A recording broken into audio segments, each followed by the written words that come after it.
출애굽기 36장 함께 읽겠습니다. 브살렐과 오홀리압과 및 마음이 지혜로운 사람 곧 여호와께서 지혜와 총명을 부으사 성소에 쓸 모든 일을 할 줄 알게 하신 자들은 모두 여호와께서 명령하신 대로 할 것이니라. 모세가 브살렐과 오홀리압과 및 마음이 지혜로운 사람 곧 그 마음에 여호와께로부터 지혜를 얻고 와서 그 일을 하려고 마음에 원하는 모든 자를 부르매 그들이 이스라엘 자손의 성소의 모든 것을 만들기 위하여 가져온 예물을 모세에게서 받으니라. 그러나 백성이 아침마다 자원하는 예물을 연하여 가져왔으므로 성소의 모든 일을 하는 지혜로운 자들이 각기 하는 일을 중지하고 와서 모세에게 말하여 이르되 백성이 너무 많이 가져오므로 여호와께서 명령하신 일에 쓰기에 남음이 있나이다. 모세가 명령을 내리매 그들이 진중에 공포하여 이르되 남녀를 막론하고 성소에 드릴 예물을 다시 만들지 말라 하매 백성이 가져오기를 그치니 있는 재료가 모든 일을 하기에 넉넉하여 남음이 있었더라. 일하는 사람 중에 마음이 지혜로운 모든 사람이 10폭 휘장으로 성막을 지었으니 곧 가늘게 꼰 배 실과 청색, 자색, 홍색 실로 그룹들을 무늬 놓아 짜서 지은 것이라. 매 폭의 길이는 28규빗, 너비는 4규빗으로 각 폭에 장단을 갖게 하여 그 5폭을 서로 연결하며 또 그 5폭을 서로 연결하고 연결할 끝폭 가에 청색 골을 만들며 다른 연결할 끝폭 가에도 골을 만들되 그 연결할 한 폭에 골이 50개를 달고 다른 연결할 한 폭의 가에도 골이 50개를 달아 그 고들이 서로 대하게 하고 금 갈고리 50개를 만들어 그 갈고리로 2 휘장을 연결하여 한 막을 이루었더라.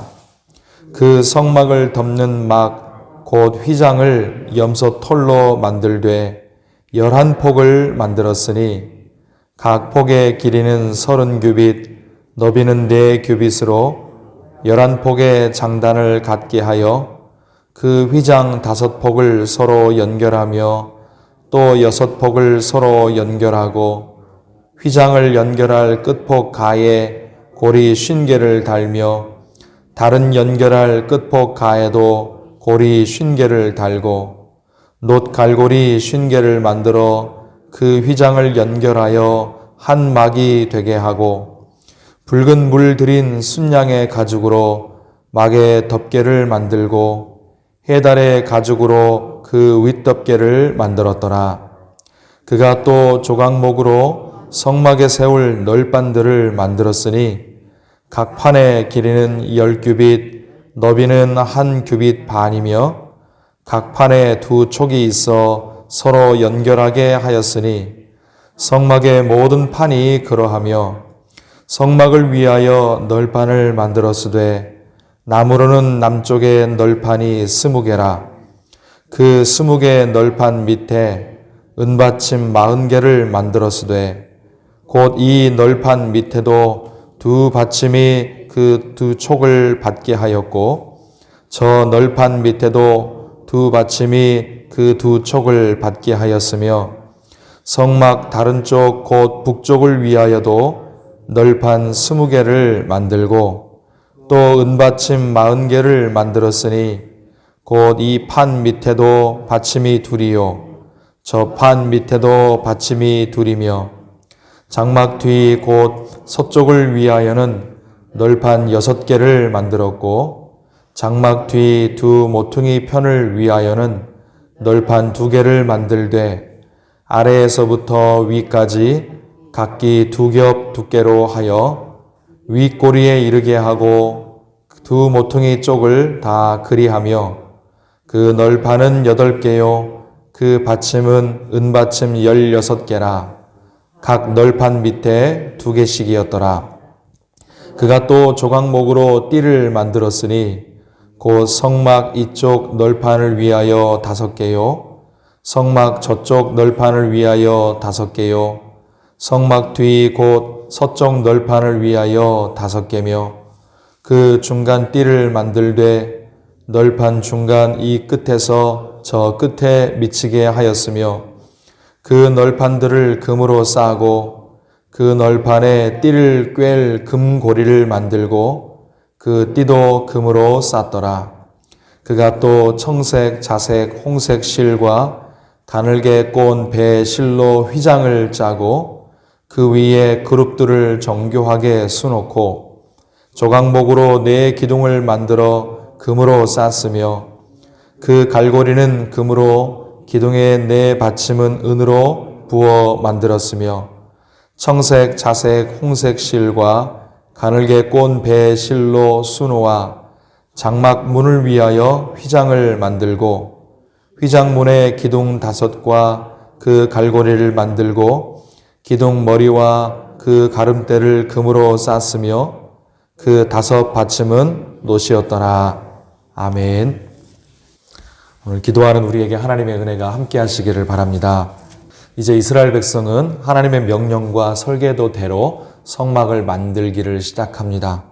자, 오늘 이 36장에서 우리가 좀 주목할 부분이 있는데 그것이 바로 1절부터 7절까지 말씀입니다. 성막을 만드는 일을 하려고 마음에 원하는 자들을 모집하고 예물을 받았죠. 그런데 3절 끝에 보니까 백성이 자원하는 예물을 연하여 가져왔다 그랬습니다.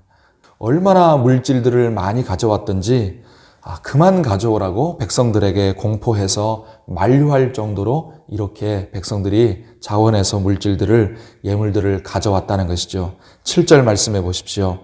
있는 재료가 모든 일을 하기에 넉넉하여 남음이 있었더라. 백성들이 이렇게 예물들을 연하여 가져오는 모습을 보면서 하나님 앞에 주님의 일을 하려고 이렇게 애쓰고 함께 섬기고자 하는 그런 마음들을 같이 느끼게 되었으니까 일하는 사람도 즐겁고 힘이 나겠지요.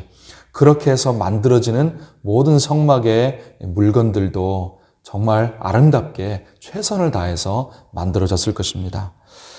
여러분, 이 쓰고 남을 정도로 넉넉한 것이 재료와 물질만이라 생각하면 안 됩니다. 그 재료와 물질을 가져와서 넉넉하게 드린 사람도 그만큼 넉넉하게 많았다는 것을 생각해야 됩니다. 하나님께 예물을 드리는 것은 여러분 동시에 하나님께 나의 믿음을 드리는 것 아니겠습니까?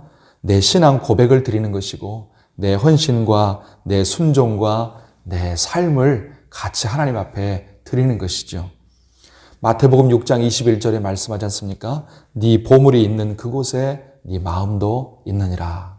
이스라엘 백성들은 자신들의 물질과 자신들의 보물이 하나님께 있도록 했다는 것입니다. 그것은 그들의 마음이 하나님께 있기를 원했기 때문입니다. 여러분, 어떻게 이렇게 이들이 자원하는 마음을 갖게 됐습니까? 성령이 감동하셨기 때문이죠. 여러분, 하나님의 일은 이렇게 진행되고 이루어지는 것입니다. 하나님의 일을 할 때 이렇게 브살렐과 오홀리압 같은 전문가와 리더가 필요합니다. 또 함께 하면서 따를 사람들, 동역자들도 필요합니다. 물질과 재료도, 재정도 필요합니다. 이것들이 서로 어우러지고 조화되어야 하죠. 하지만 진짜 중요한 것이 있습니다. 그것이 바로 넘치는 자원함입니다.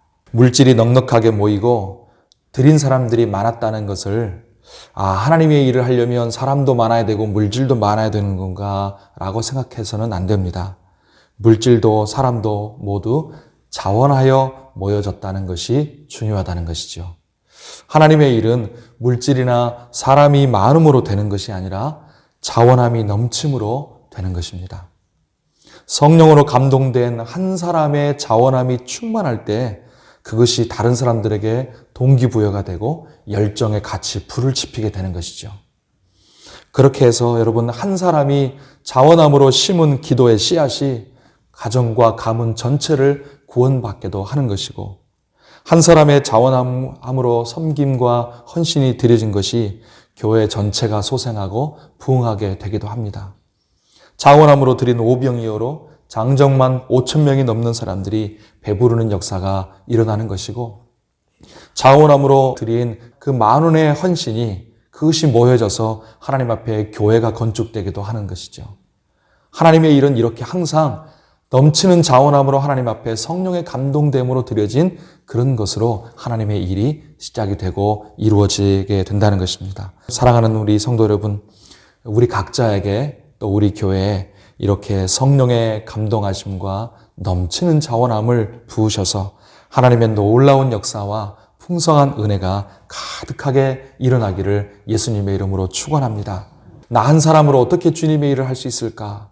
내가 가진 것으로 어떻게 주님의 일을 다 감당할 수 있을까? 나는 너무 약하고 우리는 수가 적고 우리가 드린 물질도 부족한데라고 생각할 수 있을지도 모르겠습니다. 모든 하나님의 일은 모든 것을 풍족하시고 전능하신 하나님이 하시는 줄 믿습니다. 그 하나님이 성령으로 감동을 주셔서 마음속에 자원함을 넘치게 하시는 그런 사람들이 함께 모이고 불이 지펴지고 또 함께 이렇게 연합이 되어서 하나님의 일이 진행이 되고 맞춰지게 되는 것이죠. 그렇게 했을 때 얼마나 놀라운 은혜의 역사가 그 사람들에게 뿐만 아니라 주변에 있는 사람들에게 나눠지게 되는 것입니다. 그렇게 해서 하나님의 역사가 이루어지고 하나님의 영광이 드높여지고 예수님의 복음이 전파가 되는 것이고, 그 일에 자원함으로 섬겼던 사람들은 결코 하나님이 잊지 않으시고 저 하늘나라에서 뿐만 아니라 이 땅에서도 복을 넘치게 부어 주시는 줄 믿습니다. 이 은혜가 우리 모두에게 또 우리 교회, 우리 가정에 부어지시기를 예수님의 이름으로 축원합니다. 오늘도 주 안에서 강건하시고 평안하시기를 바랍니다. 기도하겠습니다. 하나님 아버지, 오늘도 우리에게 새 날 주셨습니다. 오늘을 감당하고 믿음으로 살아갈 수 있는 은혜와 능력을 우리에게 부어 주시옵소서. 우리에게 물질도 필요하고 건강도 필요하고 다른 많은 것들도 필요합니다. 하나님의 일을 해야 될 하나님의 사람들도 필요합니다. 그러나 무엇보다 우리 각 사람에게 넘치는 자원함을 부어 주시옵소서. 성령의 감동 감화하심으로 우리를 이끌어 주시옵소서. 모든 일을 하기에 넉넉하여 남음이 있었더라 라는 그런 말씀이 우리의 삶에도 우리의 가정에도 우리 교회에도 이루어지게 하여 주시옵소서. 날씨가 춥습니다. 우리 모든 성도님들 건강하고 안전하게 해주시옵시고, 주님 영육간에 주님 하나님 이 건강을 잃지 않도록 주님께서 꼭 붙잡아 주시옵소서. 환우들을 기억하여 주시고 치료하여 주시고 회복되게 하시고 하나님께서 꼭 은혜 가운데 붙들어 주시옵소서. 물질의 어려움도 당하지 않게 하여 주시옵소서. 우리 김선순 집사님, 주님께서 이제 천국으로 인도하셔서 그곳에서 모든 인생의 수고를 그치고 이제 천국에서 영원히 행복한 안식을, 참 하나님 평안을 누리게 해주신 것을 감사하며 모든 영광을 하나님께 올려드립니다. 한 사람의 인생 가운데 이렇게 은혜 가운데 이끄시고 마침내 천국으로 이끄신 주님을 찬양하며 우리의 삶도 동일하게 천국으로 이끌어 주실 줄 믿습니다. 이 땅에서 우리의 남은 인생도 하나님 아버지 주님 우리의 호흡이 끝나는 그 순간까지 복되게 하여 주시옵시고, 주님의 위로와 평안 가운데 이 땅에서도 살아가면서 하나님 주님 나라를 바라보며 살아가는 저희들 되게 하여 주시옵소서. 유족들도 주님께서 그 소망과 하나님께서 은혜로 위로하여 주시옵시고 모든 장례 절차도 은혜 가운데 잘 맞춰질 수 있도록 붙잡아 주시옵소서. 오늘 이 시간도 우리가 이 새벽에 간절히 부르짖고 기도하는 우리 각자의 기도와 호소와 눈물과 하나님 신음을 들으시고 하나님의 손으로 안수하시고 위로하시고 평안을 베푸시고 기도를 선하게 응답하여 주시옵소서. 예수님의 이름으로 기도하옵나이다. 아멘.